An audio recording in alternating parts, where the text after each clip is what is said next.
अस्सलाम वालेकुम स्टूडेंट। अब हम आज जो है अभी हमने अब तक 3 कैटेगरीज पढ़ी हैं इलेक्ट्रोफिलिक सब्स्टिट्यूशन रिएक्शन की। एक हमने पढ़ी है हैलोजिनेशन, दूसरी हमने पढ़ी है नाइट्रेशन, तीसरी हमने पढ़ी थी सल्फोनेशन। अब हम चौथी कैटेगरी पढ़ेंगे। जो मैं भी आपको दिखा रही हूँ इसमें 3 लिखा हुआ है, लेकिन ये 4th कैटेगरी है इलेक्ट्रोफिलिक सब्स्टिट्यूशन रिएक्शन की, और आपकी टेक्स्ट बुक में भी इसको 4th कैटेगरी लिखी है और इसका नाम है Friedel Crafts reaction. Friedel Crafts reaction इसको इसलिए कहते हैं कि 2 साइंटिस्ट थे, फ्रीडल और क्राफ्ट।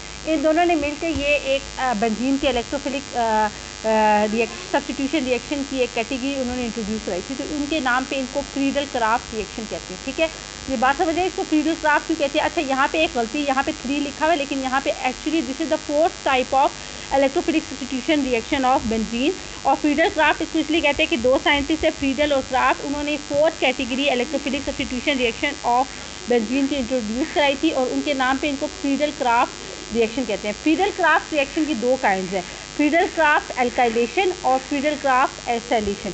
अगर तो हम बेंजीन रिंग की जो हाइड्रोजन की जो कार्बन है उसकी हाइड्रोजन को हम रिप्लेस कर दें बाय अल्काइल ग्रुप, तो इस केस में वो कहलाएगा फ्रीडल क्राफ्ट अल्काइलेशन ग्रुप। ठीक, अल्काइलेशन। और अगर हम बेंजीन रिंग के जो कार्बन के ऊपर जो मौजूद हाइड्रोजन है उसकी अगर हम सब्स्टिट्यूशन कर दें विद इलेक्ट्रोफिलिक सब्स्टिट्यूशन कर दें विद एसाइल ग्रुप, तो फिर ये कहलाएगी फ्रीडल क्राफ्ट एसाइलेशन। समझ आ रही है? यानी अगर बेंजीन के जो हाइड्रोजन है उसकी सब्स्टिट्यूशन हो जाएगी अल्काइल ग्रुप के साथ, तो then it will be called as Friedel Crafts alkylation. और अगर उसकी सब्स्टिट्यूशन होगी with acyl group, then it will be called as Friedel Crafts acylation. ठीक है, बहरहाल अल्काइलेशन हो बेंजीन की या एसाइलेशन हो बेंजीन की, ये दोनों कहलाएंगे फ्रीडल क्राफ्ट रिएक्शन। ये बात समझ आ गई? तो फर्स्ट कैटेगरी हम पढ़ रहे हैं अल्काइलेशन की, और अल्काइलेशन को हम फ्रीडल क्राफ्ट अल्काइलेशन भी कहते हैं। ठीक है, जैसे कि मैंने आपको पहले बताया, इस केस में अल्काइलेशन में क्या होगा, बेंजीन रिंग की जो हाइड्रोजन होगी उसकी रिप्लेसमेंट हो जाएगी by any of the alkyl group. Alkyl group कोई भी हो सकता है। अच्छा, जैसा कि मैंने आपको पहले बताया था कि जितने भी इलेक्ट्रोफिलिक इलेक्ट्रोफिलिक सब्स्टिट्यूशन रिएक्शन होते हैं उसमें एक स्ट्रॉन्ग इलेक्ट्रोफाइल बेंजीन रिंग पर अटैक करता है और फिर वो जो है सब्स्टिट्यूशन रिएक्शन में हेल्प आउट करता है। तो अल्काइलेशन रिएक्शन में जो मेन जो स्ट्रॉन्ग किस्म का इलेक्ट्रोफाइल है वो ये आर पॉजिटिव है, जिसको हम कार्बोकैटाइन भी कहेंगे। यहाँ पे जो कार्बोकैटाइन है आइन है वो फ्रीडल क्राफ्ट अल्काइलेशन का इलेक्ट्रोफाइल के तौर पे एक्ट करेगा। ठीक है, अब इसमें क्या होगा, जैसे कि आपको पता है इस केस में हम अल्काइल ग्रुप ऐड करेंगे बेंजीन के ऊपर, बेंजीन रिंग के ऊपर अल्काइल ग्रुप की सब्स्टिट्यूशन करेंगे, और इस केस में हमने बेंजीन रिंग का रिएक्शन कराना है with alkyl halide, simple alkyl halide का। समझ आ गई? बेंजीन रिंग के ऊपर आप अल्काइल ग्रुप की सब्स्टिट्यूशन करेंगे और बेंजीन रिंग का आप रिएक्शन कराएंगे विद अल्काइल हैलाइड, और आप इस केस में कैटलिस्ट यूज़ करेंगे AlCl3। AlCl3 जब आप ऐसा कैटलिस्ट यूज़ करेंगे तो क्या होगा, अल्काइल ग्रुप की सब्स्टिट्यूशन हो जाएगी बेंजीन रिंग के ऊपर। ठीक है, तो आप इस तरह पढ़ लें, the introduction of an alkyl group in the benzene ring in the presence of an alkyl halide and a catalyst AlCl3 is called Friedel Crafts alkylation, और इसको सिंपल अल्काइलेशन भी कहते हैं। तो इन्होंने जनरल रिएक्शन दिया है कि बेंजीन है उसको आप अल्काइल हैलाइड से रिएक्ट कराए AlCl3 के प्रेजेंस में, तो आप देख रहे हैं कि हाइड्रोजन की रिप्लेसमेंट की सब्स्टिट्यूशन हो गई है, उस कार्बन की सब्स्टिट्यूशन हुई है, हाइड्रोजन की जगह आर ग्रुप आ गया। ठीक है, तो अब इन्होंने इसमें मैकेनिज्म बताया हुआ है। मैकेनिज्म जैसे कि मैंने आपको बताया कि फ्रीडल क्राफ्ट अल्काइलेशन का जो इलेक्ट्रोफिलिक एजेंट है वो आर पॉजिटिव, वो कैसे जनरेट होगा, जब अल्काइल हैलाइड रिएक्ट करेगा AlCl3 यानी कैटलिस्ट के साथ, तो इस केस में आपको AlCl4 नेगेटिव जनरेट होगा और R positive will behave as carbocation. ठीक है, नेक्स्ट में क्या होगा, ये जो आर पॉजिटिव है कार्बोकैटाइन, इस पे पाई इलेक्ट्रॉन अटैक करेंगे और इसके साथ वो सिग्मा बॉन्ड बनाएंगे। तो अब ये बेंजीन रिंग का थोड़ी देर के लिए, टेम्परेरीली थोड़ी देर के लिए बेंजीन रिंग का स्ट्रक्चर जो है वो डिस्ट्रॉय हो जाएगा, क्योंकि ये जो पाई इलेक्ट्रॉन है वो इस आर के साथ सिग्मा बॉन्ड बनाएंगे और बेंजीन रिंग का स्ट्रक्चर AlCl3 की प्रेजेंस में कुछ ऐसा हो जाएगा। ये जो है कार्बन, ये वाला जहाँ पे पॉइंट करो, ये वाला कार्बन आर के साथ भी बॉन्ड बना रहा है और हाइड्रोजन के साथ भी, और इस कार्बन के ऊपर पॉजिटिव चार्ज है। अगले स्टेप में क्या होगा, ये हाइड्रोजन निकल जाएगी एच पॉजिटिव, और ये जो 2 इलेक्ट्रॉन है वो यूटिलाइज हो जाएगी in the formation of pi bond between these 2 carbon atoms. ठीक है, तो अगले स्टेप में क्या होगा, जैसे कि मैंने आपको बताया एच पॉजिटिव की फॉर्म में हाइड्रोजन निकल जाएगी, और ये AlCl4 जस्ट AlCl4 नहीं, इसके ऊपर नेगेटिव चार्ज भी है, तो एच पॉजिटिव AlCl4 नेगेटिव के साथ कंबाइन करेगी। ठीक है, यहाँ पे जो 2 इलेक्ट्रॉन है वो यूटिलाइज हो जाएंगे in making of pi bond between these 2 carbon atoms. ठीक है। और AlCl3 जैसा कि आपको पता है, हमने ऐसा कैटलिस्ट हमने शुरू में बता दिया था, जो हमने कैटलिस्ट यूज़ किया था, ये तो आपको पता है। बहरहाल उन्होंने फिर दोबारा एक एडिशनली उन्होंने बात डाल दी है। AlCl3 यहाँ पे मेंशन करने की ज़रूरत नहीं थी। नेक्स्ट स्टेप में आपको इधर मेंशन करने की ज़रूरत नहीं थी, ये एक एरर है इनका, यहाँ पे आपको मेंशन नहीं करनी थी। तो जब ये H पॉजिटिव निकलेगा, ये AlCl4 यहाँ पे नेगेटिव है, इसमें से Cl नेगेटिव के साथ कंबाइन करके ये HCl के फॉर्म में निकल आएगा और कैटलिस्ट AlCl3 आपके पास दोबारा रीजनरेट हो जाएगा और आपके पास अल्काइल बेंजीन या जनरेट हो जाएगा। तो ये देखिए आपके पास अल्काइल बेंजीन बन गया और बेंजीन रिंग का जो इंटरनल स्ट्रक्चर है वो दोबारा रीजनरेट हो गया, HCl बना AlCl3। तो ये जो AlCl3 है इधर मेंशन हुआ है, इधर गलत है, आपके टेक्स्ट बुक में मेंशन नहीं हुआ बहरहाल।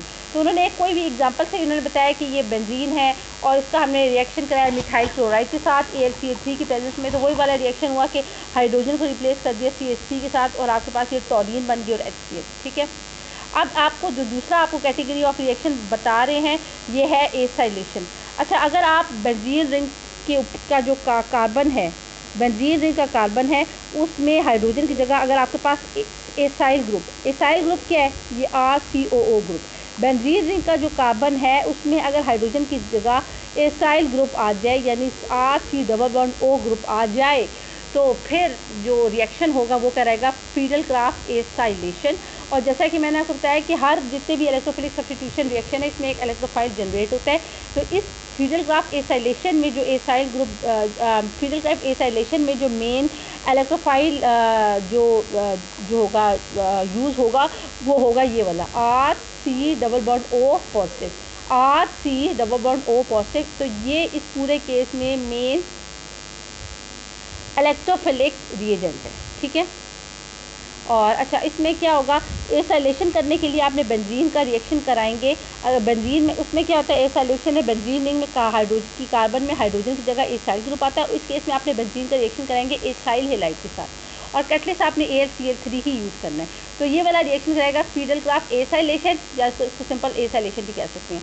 सो the introduction of an acyl group of RCO in the benzene ring in the presence of an acyl halide and a catalyst AlCl3 is called Friedel Crafts acylation और एसाइलेशन। तो उन्होंने इस तरह simple बता दिया। आपके पास ये एक कोई भी general acyl halide RC+O Cl, ये एक एसाइल हैलाइड है, इसे आप एसिड हैलाइड भी कहते हैं, एसाइल हैलाइड भी कह सकते हैं, एसिड हैलाइड भी कह सकते हैं। आपने इसका रिएक्शन कराया AlCl3 के साथ, उसी तरह आपने क्या देखेंगे AlCl4 नेगेटिव हुआ जनरेट, RC+O पॉजिटिव हुआ। अब नेक्स्ट स्टेप में क्या होगा, ये पाई इलेक्ट्रॉन इस कार्बन के साथ सिग्मा बॉन्ड बना देगा। ये पाई यहाँ पे ये जो पाई बॉन्ड है, ये पाई बॉन्ड इस केस में क्या होगा, ये ब्रेक हो जाएगा और ये जो दो इलेक्ट्रॉन्स हैं इस कार्बन के पास, ये बनाएंगे sigma bond with this carbon atom. तो ये इस तरह का स्ट्रक्चर, और ये स्ट्रक्चर थोड़ी देर के लिए ब्रेक हो जाएगा और इस कार्बन के ऊपर पॉजिटिव चार्ज आ जाएगा। तो इस किस्म का स्ट्रक्चर बनेगा। ये मेन इलेक्ट्रोफिलिक एजेंट है इस केस में। तो इस केस में आपके पास क्या होगा, C+O_R। अच्छा, ये जो पाई बॉन्ड है ये इस साइड से अटैक करेगा, इस साइड से, समझ आ रही है, ये यानी जहाँ मैं पॉइंट आउट कर रही हूँ इस जगह से अटैक करेगा। तो फिर आपके पास ये ग्रुप ऐसे आके बेंजीन रिंग के ऊपर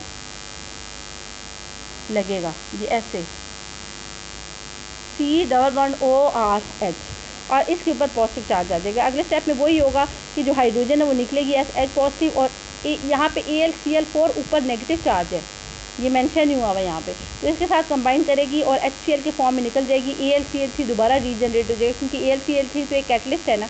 और जो यहाँ पे क्या होगा, आपके पास ये एसाइल बेंजीन जनरेट हो जाएगी, ठीक है। उन्होंने एक एग्जाम्पल के लिए बात बताई हुई है कि बेंजीन है, आपके पास एसिटाइल क्लोराइड आपने यूज़ किया है, एसिड क्लोराइड एसिटाइल क्लोराइड आपने यूज़ किया है AlCl3 के, तो इस केस में ये जो इसको एसिटोफिनोन कहेंगे इस कंपाउंड को HCl, ठीक है। तो electron from benzene ring attacks H positive, ये उन्होंने बात बताई हुई डिस्ट्रक्शन ऑफ बेंजीन, वो ये बता रहे हैं।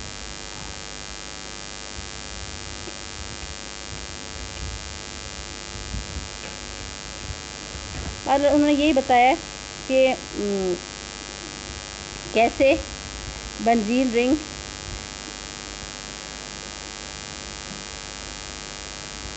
C पॉजिटिव के ऊपर पहले अटैक करती है। तो ये देखिए आपके पास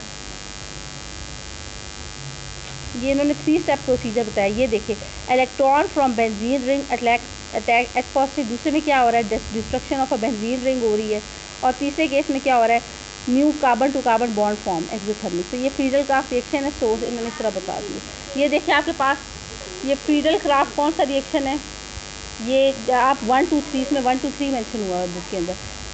ये क्या है, ये कार्बोकैटाइन आइन है, ये इसके साथ बॉन्ड बनाएगा, H पॉजिटिव यहाँ से निकलेगा, फिर दोबारा G जनरेट हो जाएगा बॉन्ड। तो वही वाली बात आपको जैसे मैंने आपको बताई है। तो this is the end of Friedel Crafts alkylation.